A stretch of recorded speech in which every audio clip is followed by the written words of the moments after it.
So what we learn in this lesson is one, the concept of sound intensity and how it differs from loudness, and two, what is the decibel scale, and we'll use some real life examples to understand this a lot better. Well, before we dive into this, I'd like you to press the subscribe button so that you continue to get notifications on all new videos from me. And if you like it, please give it a thumbs up and also share with someone who can benefit from it. So if you're trying to sleep and the person next to you is listening to music, you would know that it is not really the frequency or wavelength or the speed of wave that matters to you.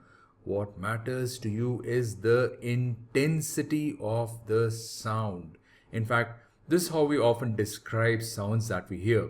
We say this is very intense voice, or this is very mild voice, or with low intensity. Well, intensity as a word is also used by physicists, and they use the symbol I to indicate the intensity level, and mathematically I is equal to P upon A, where P is the power of the sound, or you could say the energy generated per unit time by the source, and this energy is nothing but the sum of kinetic energy and potential energy of the oscillating particles, and A is the area of surface that the sound goes through or intercepts.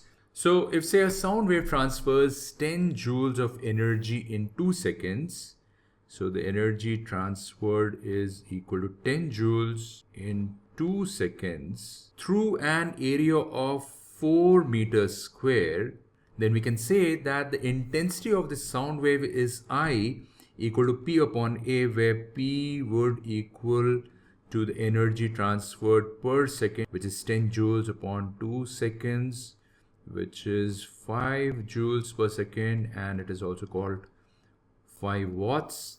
And therefore the intensity would equal power, which is 5 joules per second or 5 watts per the area, which is 4 meters square, or the intensity is 1.25 watts per meter square. So the formula for calculating I is given as I is equal to half rho V omega square Sm square, where rho is the density of the medium in which the sound wave is propagating, V is the velocity of the wave, and omega is the angular frequency of the wave, and Sm is the amplitude of vibrations of the particle. So let us understand this concept of intensity of sound better by deriving this equation, and I think in the process you should be able to appreciate this concept a lot better. Well, before we go ahead, I'd like to answer a question that students often ask me, and that is, what is loudness? So loudness is more of what you feel, or rather what you sense in your ear, and can be different across people depending on the sensitivity of the hearing mechanism to various frequencies. So you see, loudness can vary for different people for the same sound. However, since intensity is described as a mathematical formula, it is the same for all, mathematically that is. So intensity varies with distance from a sound source, and if you take a loudspeaker, it may be designed to send sound in a particular direction only, and the sound wave from such a source may actually rebound against surfaces and produce echoes when they overlap with the direct sound waves from the loudspeaker. Well, if we take a sound source that emits sound in all directions with equal intensity, it would look something like this. Then such source that can emit sound in all directions with equal intensity are called isotropic sources, and they emit sound isotropically. So you can see that the wavefront spreading out from such an isotropic source here, and let us say the power of sound or energy transfer per unit time is PS. Well, if we assume that the energy of the sound waves is conserved as they spread away from this source, then if we take an imaginary sphere of radius r, then all the energy emitted by the source every second should pass through the surface of this sphere as well, every second that is. So the power here should be the same here when passing through the surface of this sphere. Well, if this is the case, then intensity at the sphere should equal power at the sphere, which is P, divided by the area of the sphere. So we can say that the intensity at the sphere of the sound waves is equal to, say, I is equal to power from the source divided by the area of the sphere, which is 4 pi r squared. Then this equation tells us that the intensity of sound from an isotropic point source reduces with the square of the distance r from the source. So as we move away from the source, the intensity drops quite fast since the r is increasing and intensity is reducing by a factor of square of r. So if you take a thin slice of air oscillating back and forth, and let us say it has thickness dx, area a, and a mass dm, then we can say that the kinetic energy of this mass is dk is equal to half its mass into Vs squared. And you must remember that here Vs is not the speed of the wave but the speed of the oscillating element of air. Then if the displacement of the particle can be given as, let us say, by the equation S xt is equal to Sm, where this is the amplitude of oscillation of the particle times cos of kx minus omega t.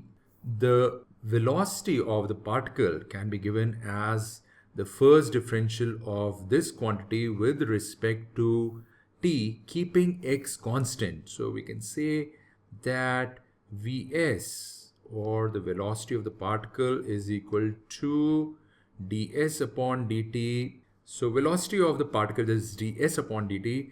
Actually, more accurately, it's a different symbol we use, but for now we'll just use ds upon dt and say that x is constant. So ds upon dt equals minus omega sm sine of kx minus omega t. And well, if we say that the mass is the product of the area into the thickness into the density of the medium, then its mass is this. And if we substitute the velocity and the mass in the equation for energy, that is kinetic energy, we can say that, well, dk is half rho a dx, which is this, into the square of velocity, and we'll remove the negative sign since it's a square, and we say this is omega sm square times sine square kx minus omega t. And if we divide both sides by dt, what you get is, on the left hand side you get dk upon dt is half rho a, and here we divide dx by dt, and we know that dx upon dt is nothing but the velocity of the wave. So we'll substitute dx by dt with velocity of the wave, and this expression here becomes omega square sm square sine square kx minus omega t. So the average rate at which kinetic energy is passed, let's show it with an expression where we put dk upon dt and average outside, is equal to half rho a v omega square sm square, and the average value of this expression over one oscillation is nothing but half. So if we take this as half, then we can multiply this by half, and this therefore equals 1/4. So instead of writing it again, what we'll do it, we'll just rub this out and put a 4 over here. So what we've done is we've taken the value of this expression as half and multiplied with this half to get this expression? Well, we can assume that the rate of transfer of potential energy is same as that of kinetic energy, and if this is the case, then the total energy transfer or the rate of energy transfer, which is nothing but the power, is equal to twice of this expression, and therefore P equals 1 by 2 rho A V omega square Sm square. And well, if you divide this by A, if you divide both sides by A, what you get is intensity. So I therefore equals this, and therefore the final expression for I is equal to half rho V omega square Sm square, and that's exactly what we wanted to derive. So let us close this chapter by understanding another unique concept, that is the decibel scale. So the sound waves that the human ear can sense range from a wave amplitude of 10 to the power minus 5 meters for a very loud sound to about 10 to the power minus 11 meters for very mild sounds or low intensity sounds. And you can see the ratio of the two ranges is very high at 10 to the power 6. And since the intensity of sound varies as the square of the amplitude, the ratio of intensities at these two limits is then 10 to the power 12. So you see, humans can really hear over a very large range of intensities, from very soft to very intense. Now, you would have observed that the numbers we are dealing with are astronomically high and bulky to use in solving numerical problems. So we use a logarithmic scale instead. So let me explain this. So take a simple equation which is y is equal to log of x. Now let us say we multiply x with 10, then y dash is equal to, let us say, log of 10x. And if we simplify this, what you get is y dash is equal to log of 10 plus log of x. And we know that log of x is nothing but y. So y dash is equal to log of 10, which is 1 plus y. So you see, by multiplying x with 10, the new value has just increased by 1 over the old value of y. So let us say if you multiply x by 10 to the power 12, so that your new y dash value is log of 10 to the power 12 times x. And once again, if you simplify this, what you get is this equals log of 10 to the power 12 plus log of x. And we know that log of 10 to the power 12 is nothing but 12, and log of x is y.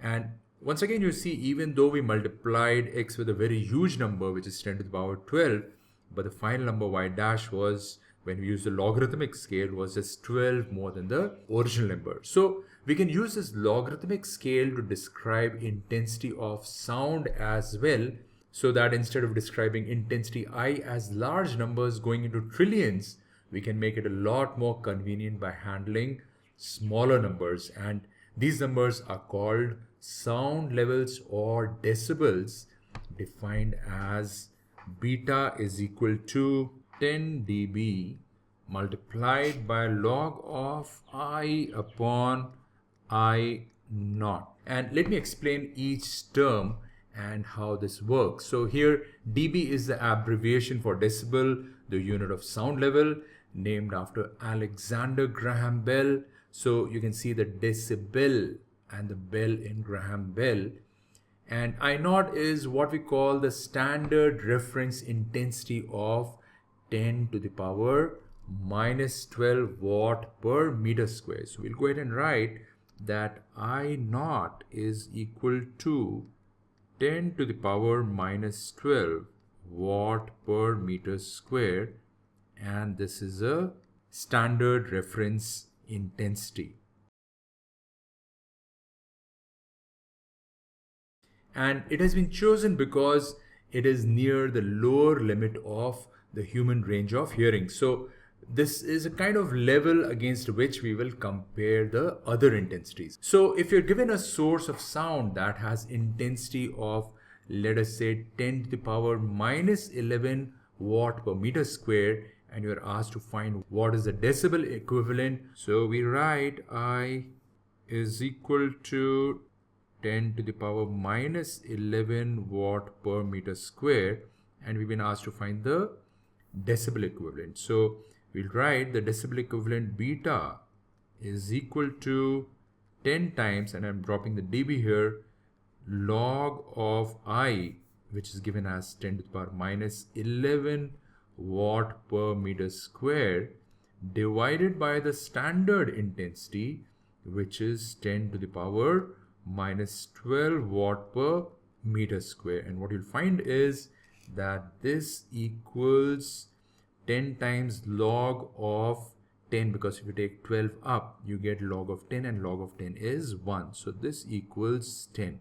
So let's construct a small table over here, where what we'll do is we'll write I over here, and we will write the equivalent decibel value over here. So for I equal to 10 to the power minus 11 watt per meter square, and I'm dropping the watt per meter square over here, we get beta equals 10.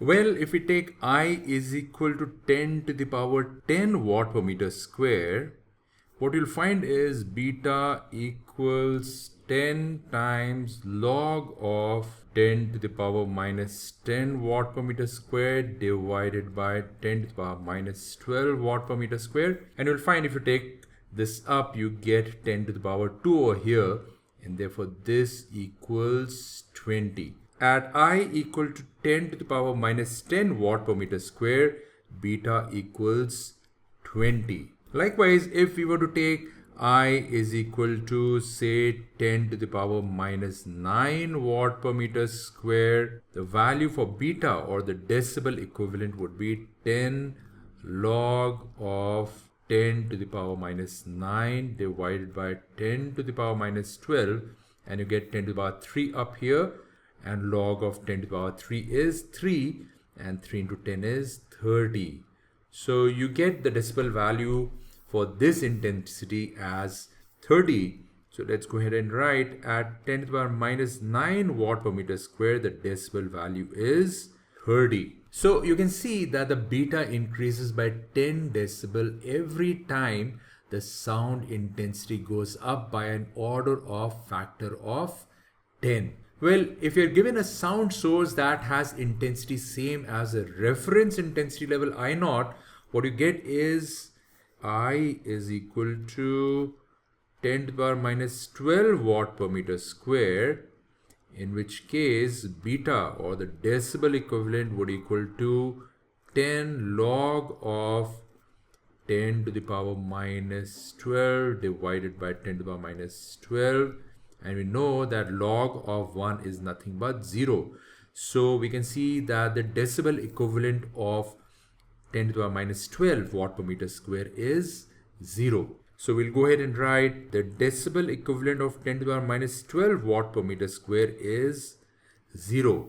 So we can see that beta equal to 30 corresponds to an intensity that is 10 to the power 3 times the standard reference level, and by the same calculation a decibel value of 20 is 10 to the power 2 times that of standard reference levels. So let us close this lesson by having a look at the various decibel levels that a human ear can listen. Well, what you can see is that a whisper is at 40 decibel, which is still 10 to the power 4 times that of the lowest limit that a human can hear. Then the normal voice is at 60 decibel, and a pneumatic drill is at 110 decibel, which can damage the ears. And finally, a plane takeoff happens at 130 decibel.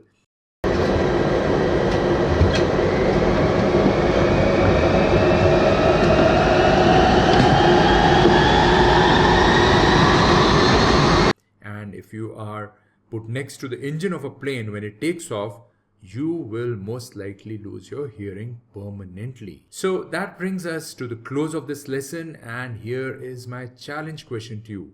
And the question is, what is the decibel value beyond which the damage to the ear can be permanent? Is it A, 115 decibel and above, B, 80 decibel and above, and C, 60 and above? Write your answer in the comments below and we can have some useful conversation around hearing. So if you like this video, go ahead and give it a thumbs up, and please do not forget to subscribe to this channel for many more interesting videos.